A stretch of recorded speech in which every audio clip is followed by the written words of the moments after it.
Simagic has arguably the most complete high-end product lineup of all sim racing hardware manufacturers. This is the Simagic Alpha U, often referred to as the Simagic Ultimate. It's a 23Nm wheelbase which fancies itself as a strong competitor for the Simucube SC2 Pro, the Asetek Invicta and the VRS Direct Force Pro. Today we're going to find out if that's a fair claim. I'm Lawrence, welcome to the channel.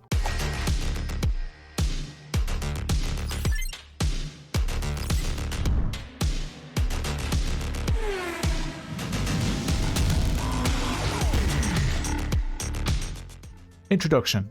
On the left you'll see all the sections in this video. I've put timestamped links to each section in the description below. While you're down there, hit the thumbs up button to help YouTube suggest this video to others like you. 70% of the people who watch my videos are not subscribed. Please consider subscribing and hit the notification bell if you want to be notified about upcoming reviews. I spent a lot of time with the Simagic Alpha Mini, which is 10Nm, and the Simagic Alpha, which is a 15Nm wheelbase.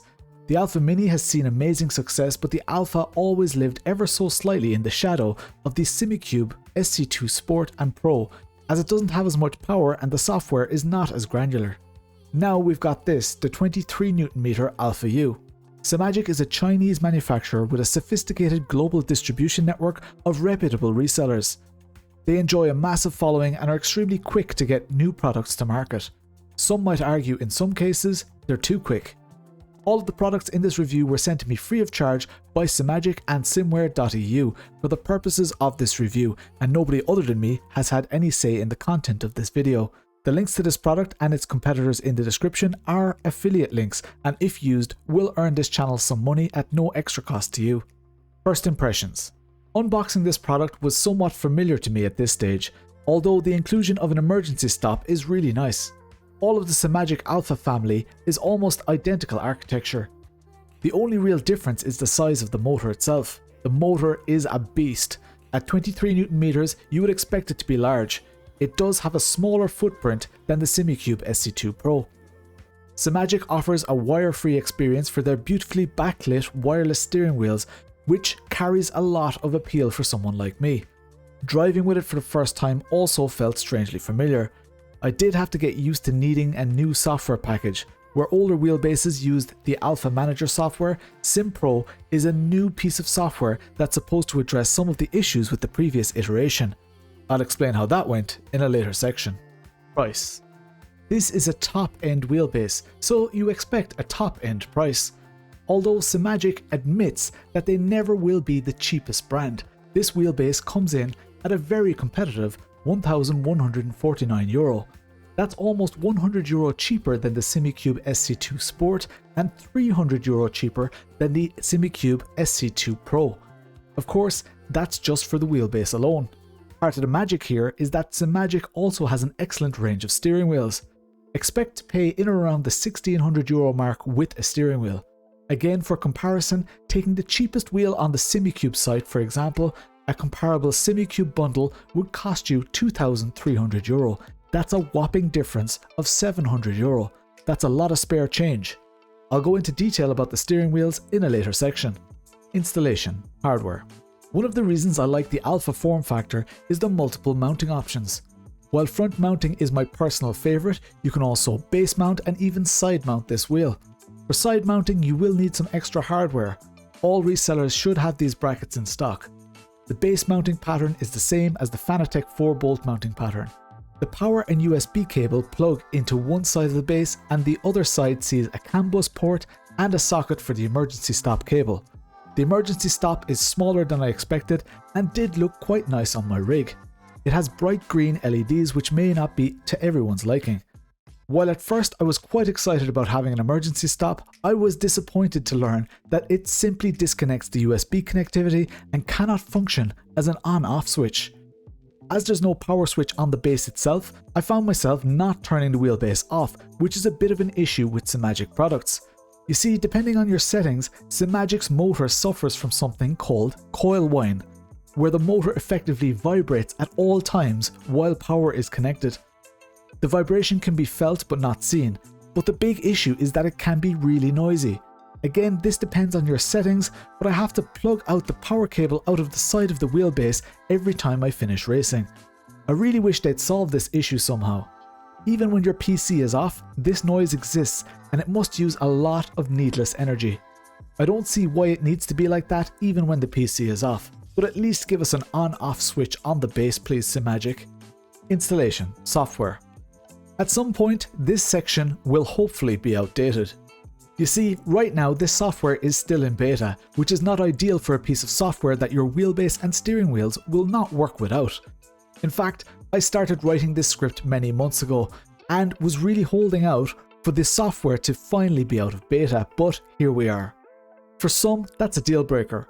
However, the software does serve its purpose and has a lot of functionality. Changing car settings is quite easy. The sliders are not overly complex and can be adjusted while you drive. If you have the FX Pro wheel, you can even adjust these settings using the screen while you're driving. In order for the newer steering wheels to show the LED rev lights, SimPro needs to be running, which is understandable. However, I find that I needed to adjust the red line for almost every car and track combo I tried, which was tedious and not something I needed to do with some of Simagic's competitors. You can also only adjust the red line flashing in increments of 10%, which is nowhere near accurate enough, so it never properly syncs fully with your game and it's a very manual process. This really needs to be adjustable at a far more granular level and preferably even on the fly while driving. If you want to adjust the light sequence, you'd think it would just be a simple percentage slider, but it's not. You have to manually adjust every single LED at every 10% increment. It's tedious. There are some presets which work okay, but they're limited as you would expect. You can save profiles, but SimPro does this annoying thing by default, where it detects the sim that you're playing and automatically changes to a default canned profile for that software. You can set a default profile by going into the Games tab, and that works okay but isn't reliable from my experience. It works for some people, but it has caused me endless frustration. I really wish that this functionality was an intuitive opt-in thing rather than being on by default. Most people with DD wheelbases just have one profile for all sims. I know you'll disagree with this in the comments, but from my experience, it's true. I'd love to just be able to disable the auto switching altogether. I can't tell you how often I loaded up a sim, do a few laps, and think to myself that something feels odd, only to discover that it's on the wrong profile despite me choosing the profile I wanted before joining the game. This was even happening to me in race sessions. The software hints at the ability to save profiles to the cloud. I can only imagine this is going to be somewhat similar to Simucube software, but it's not available in the SimPro beta, so I haven't been able to try it yet. This would be a welcome addition as long as people can rate these setups. Simagic has never had the best software. In fact, it has probably been one of the weakest parts of the product throughout the years. From Race Manager to Alpha Manager, now SimPro Manager. The fact that SimPro is still in beta has left a lot of people dubious, and rightly so in some ways. Don't get me wrong, the Simagic software has always been functional, but it comes with various quirks that are just not very pleasant. People have been screaming out for me to complete this review, and I've been holding out because a part of me hopes that SimPro will come out of beta, but it just hasn't. Updating your wheelbase firmware all happens through SimPro now, but if you want to update the firmware on your wheel rims, you need to connect them directly to the PC, run a separate piece of software called Wheel Updater in order to do so. There are various procedures that are still just not very user-friendly, like when you want to change wireless signal for your steering wheel. If you're lucky, you'll never need to change the wireless channel for your wireless rim, but after 3 years of using Simagic, I started hitting my first wireless connectivity issues the second I switched to the SimPro software. This was very frustrating and tainted my experience with this wheelbase. My problem mainly lay with the GT1 and GT4 steering wheels, which are older, but they would lose wireless connection intermittently and sometimes very frequently. This took months to diagnose and fix, and is another big reason this review was delayed considerably. Shipping, support, and RMA. While software is the weakest part of the Simagic offering, it's important to stress that their distribution network or reputable resellers is really working for them. I was one of the first in the world to review the Simagic M10, and it was my main concern, and would either make or break their worldwide success. Resellers seem happy, and more importantly, customers are delighted. Sure, people do have issues as you'd expect with such large volume products.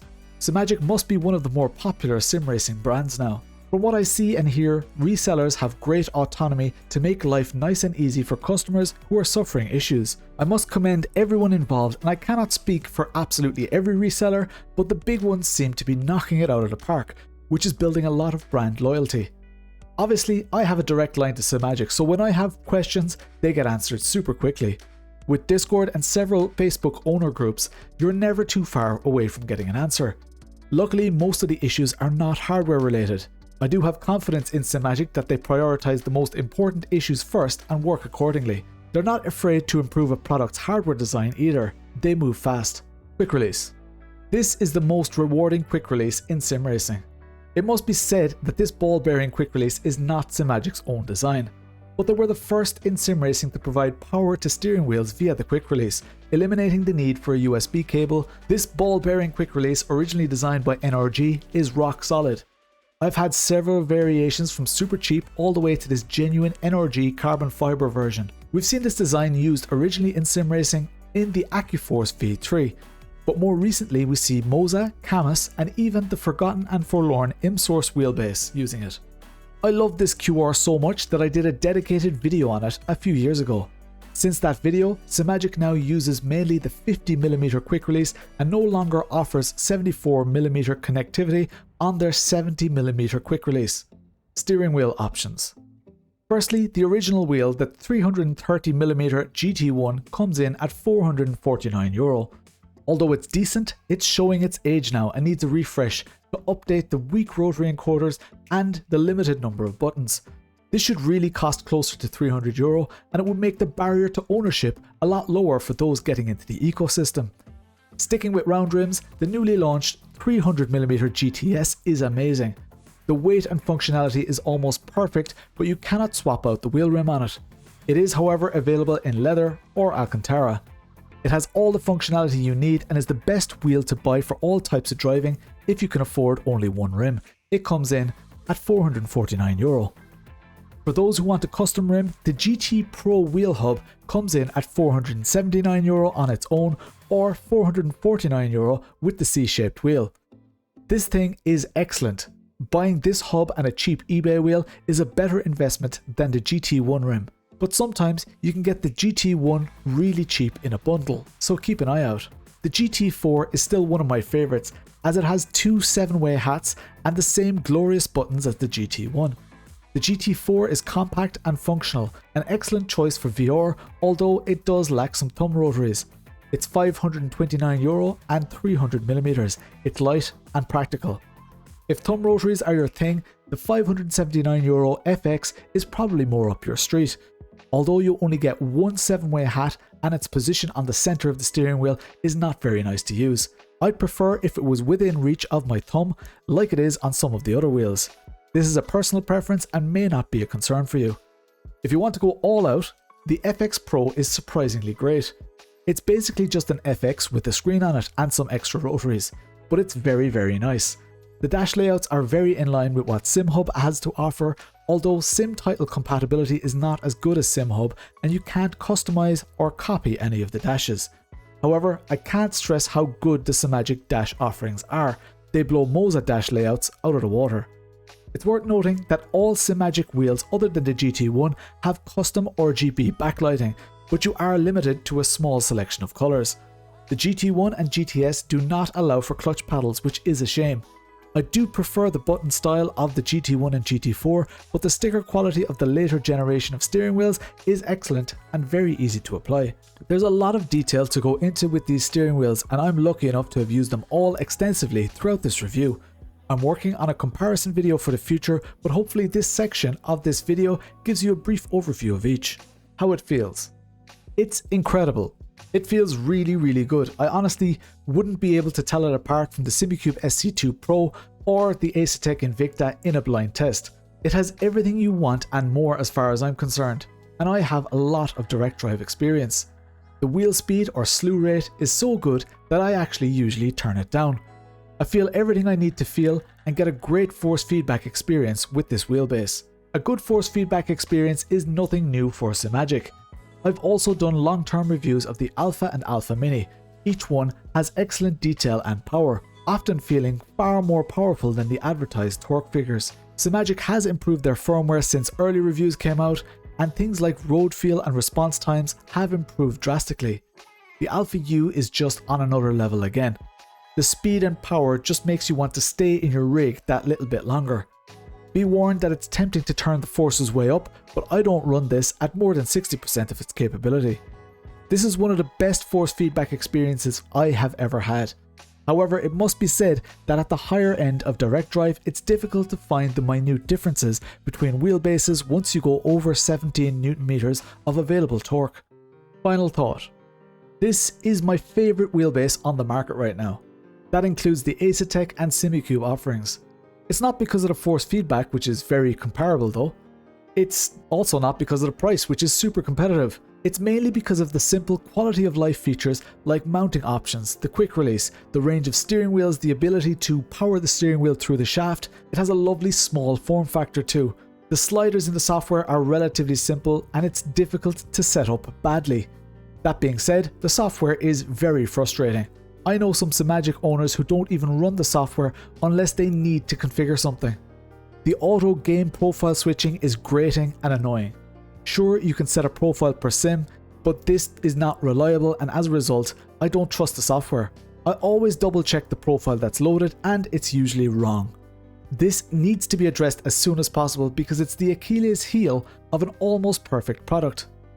The wheel rim selection is exceptional and the NRG style quick release is the best in the business. The 7 wheel options available, as well as a highly functional button plate which allows you to install any wheel you wish.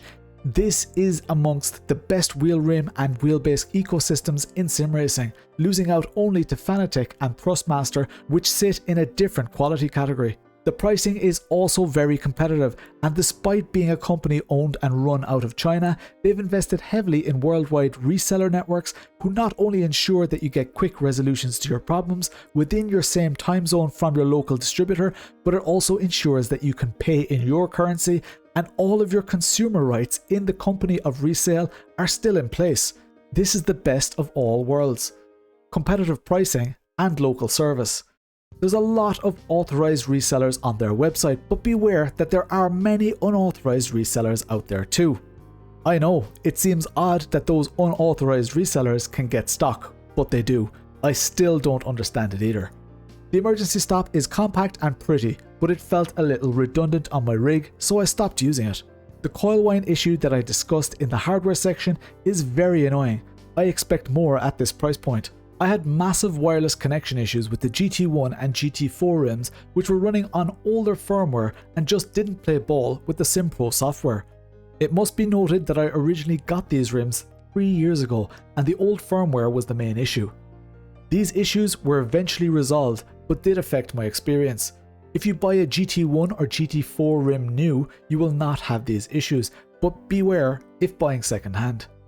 As I say, this is my favourite wheelbase in sim racing right now, although it is under pressure from Asetek's Invicta. However, the Simagic ecosystem is more mature and diverse.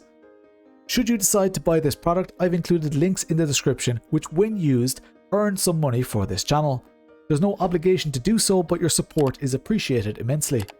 Details about other companies with similar benefits are also listed. I stream every Tuesday and Thursday at 9 PM UK and Irish time. Thanks again to simware.eu and Simagic for making this review possible, and to you for taking the time to watch, hit the thumbs up or comment with your experiences or opinions. I'm Lawrence, I'll chat to you later.